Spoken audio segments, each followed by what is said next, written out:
તો હાલો ગુજરાતી મિત્રો, તો આજે અમે મૂવી જોવા ગયા હતા અને એ મારી ભાષા ગુજરાતી મૂવી જોવા. તો પહેલી વખત હું ગુજરાતી મૂવીનું રિવ્યૂ કરું છું.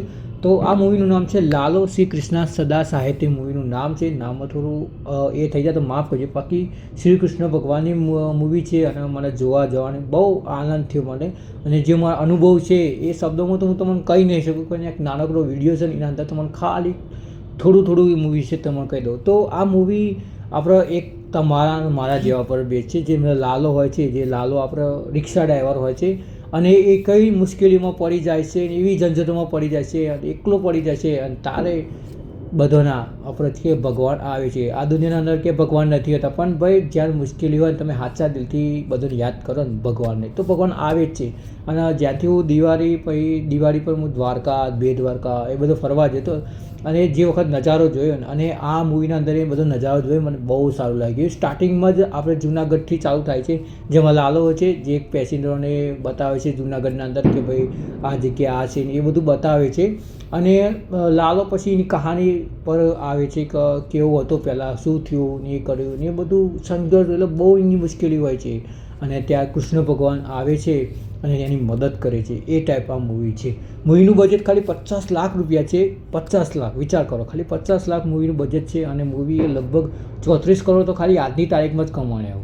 તો ભગવાન કરે ને આ મૂવી 50 કરોડ પાર થઈ જાય ને, તો ગુજરાતની આ એવી પહેલી ફિલ્મ બનશે કે જેને વધારે કમાણી કરી છે. ગુજરાતની નહીં, આ ગુજરાતી ઇન્ડસ્ટ્રીની વાત કરું છું. કોઈ એ વાત કરતો નહીં કે મૂવીના અંદર મોટો સ્ટાર છે કે આ છે, એ નહીં ભાઈ. મૂવીના અંદર જે એક્ટરોએ જે કામ કર્યું છે એવું થાય છે કે ઇમોશન થઈને આપણે હંગાત કનેક્ટ થઈ જઈએ છીએ કે એવી જે એમાં વ્યાજે પૈસા લેવા, દુઃખ આવી જવા, દારૂ પીવું, એ ટાઈપ આ બધું થઈ જાય છે. એટલે તમારા મારા જેવા પર આ મૂવી કહાની છે કે જે ભગવાન પર વિશ્વાસ કરે છે ને એ મૂવી તો મૂકો આ તમે જોવા જાઓ. કેમ કે હું જેને જોવા જોઈએ ને મૂવી ત્યાંના અમારી ઉંમરના જોઈ ગયા, પણ દાદી દાદા પછી હમણાં કે જે લોકોએ પહેલી વખત પિક્ચર જોઈ એ લોકો પણ આવ્યા હતા અને આ મૂવી જોઈ હતી. તો વિચાર કરો કે મૂવીના અંદર કોક તો સારું હશે ને. તો આ મૂવી એટલી સારી છે અને કહાની સ્ટોરી તો તમને જે ગુજરાતી આપણે અને જે પહાડ આપણે ડુંગર જે બધું બતાવવાનું છે ને ભાઈ, એ નજારો તમે જોશો ને એ મોટા પડદા પર તો આમ તમે આનંદ થઈ જવાનું છે. એ ટાઈપ આ મૂવી છે. બાકી સ્ટોરી લાઈન તો હું તમને જો કહી દઉં તો તમારે મજા નહીં આવે. જે હું અનુભવ કર્યો છે ને એ ખાલી મારા નાનકડો વિડીયો બનાવું છું. જો બોલવા જાઉં ને તો મજા ના આવે. જે મને અનુભવ થયો ને ભાઈ, એટલે એવું લાગ્યું કે ના ભાઈ હું એક સારી મૂવીનું રિવ્યૂ કરું. ભાઈ સારી મૂવી છે, કોઈ એવી કોઈ હ નહીં ભાઈ. મૂવીના અંદર તમને થોડું સસ્પેન્સ તો જોવા મળશે. અને જેમ કૃષ્ણ ભગવાન કેવી રીતે મદદ કરે છે લાલાની, એ તમને મેન પોઈન્ટ જોવા મળશે. અને ઓના જે મેન જે પોઈન્ટ કહું ને એ તમે ખાલી જોશો ને તો મૂવી તમને એવી લાગશે કે આનંદ થઈ જાય. પહેલો પોઈન્ટ કે તમારા મારા જીવા પર આ મૂવી છે. બીજું કે આના અંદર જે દુઃખો કે જે તકલીફો હોય છે એ આપણા વચ્ચે થયેલી એના પર અનુભવ છે. ત્રીજું કે તમે કર્મ સારું કરશો ને તો ફળની ચિંતા નહીં કરવાનું. અને ચોથું કે આપણે જે સારું કામ કરશું ને તો સારું થવાનું આપણે. અને પાંચમું વાત કરીએ ને કે એક જે વાત કરીએ ને, એક કોઈ એવી મુશ્કેલી આવે છે એના કારણે બધા પરિવાર ભેગા થઈ જાય. આ 5 પોઈન્ટ મને બહુ સારા લાગે. બીજા ઘણા એવા પોઈન્ટ છે કે જે એ મન થાય જાય. જો હું કૃષ્ણ ભગવાનને બહુ માનું છું એટલે હું ઓનેસ્ટલી આ મૂવી જોવા ગયો.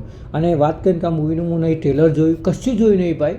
કે મને એવું લાગ્યું નોર્મલી મૂવી કે ભાઈ ઘણી ગુજરાતી મૂવી આવે છે એમ આવવાની છે જતી રહેવાની, કે એક મહિનો કે અઠવાડિયું સારું રહેશે. પણ જ્યારે આ મૂવી આવી, હું હજુ ટ્રેલર ખાલી આ ફોટા લેવા માટે કર્યું છે કે જેના ટ્રેલર જોયું હું પહેલી વખત, ખાલી આ ફોટા લીધા એના માટે જોયું. બાકી હું મૂવી જોવા જઈએ તો ટ્રેલર વેલર કશું નહોતું. ખાલી એટલું વાપર્યું કે લાલો મૂવી નામ છે અને કૃષ્ણ ભગવાન અંદર છે.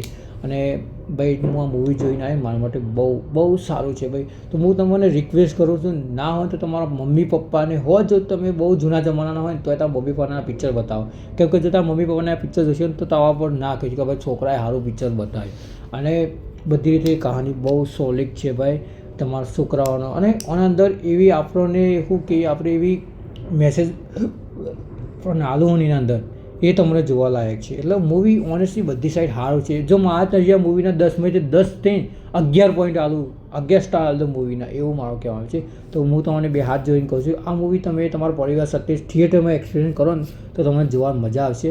કેમ કે ભાઈ શ્રી કૃષ્ણ ભગવાનની છે જે તમે માનતા હોય તો આ મૂવી તમે જોવા જ જો હાથ જોડીને તમે કહું છું ભાઈ મૂવી બહુ સારી છે અને મૂવી એટલું કમાણી કરો કે ભાઈ 50 કરોડ ઉપર નીકળી જાય એવું કરજો.